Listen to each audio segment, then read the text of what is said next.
दिल्ली स्फोटाप्रकरणी अमित शहांच्या उपस्थितीत गृह मंत्रालयाची बैठक सुरू। दिल्लीचे पोलीस आयुक्त बैठकीसाठी उपस्थित। आयबी प्रमुख, एनआयए प्रमुख, गृह मंत्रालयाचे वरिष्ठ अधिकारी हजर।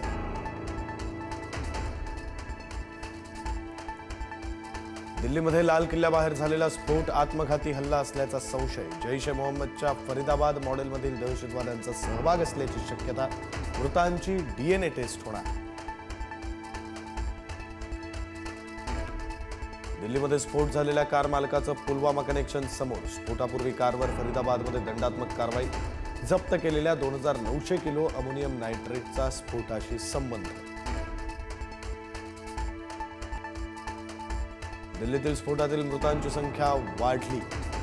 आतापर्यंत 12 जणांचा मृत्यू तर 20 जण जखमी। एक संशयित पोलिसांच्या ताब्यात। आज चांदणी चौक परिसर बंद।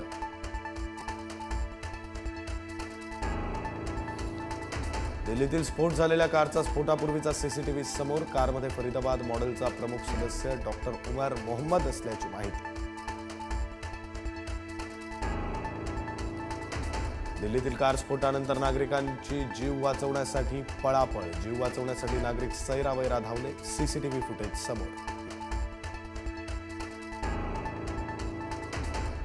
दिल्ली कार स्फोट प्रकरणाच्या तपासाला वेग।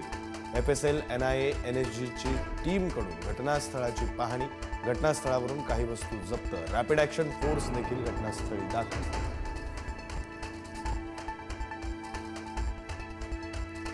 लाल किल्ला स्फोटानंतर तपास यंत्रणा ॲक्शन मोडवर। 13 संशयित चौकशीसाठी ताब्यात घेतल्याची माहिती, तर 200 पोलिसांकडून सीसीटीव्हीची तपासणी।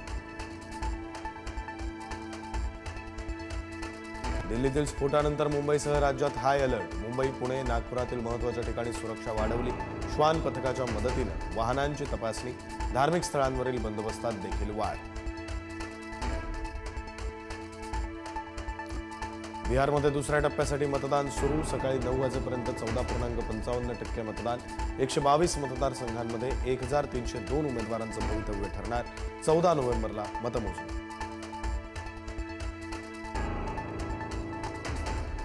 पार्थ पवार जमीन घोटाळा प्रकरणी अंजली दमानिया बावनकुळेंची भेट घेणार। दमानिया पार्थ पवारांविरुद्ध रीतसर तक्रार दाखल करणार। पार्थ पवारांनी 1800 कोटींची जमीन 300 कोटींना हडपल्याचा आरोप।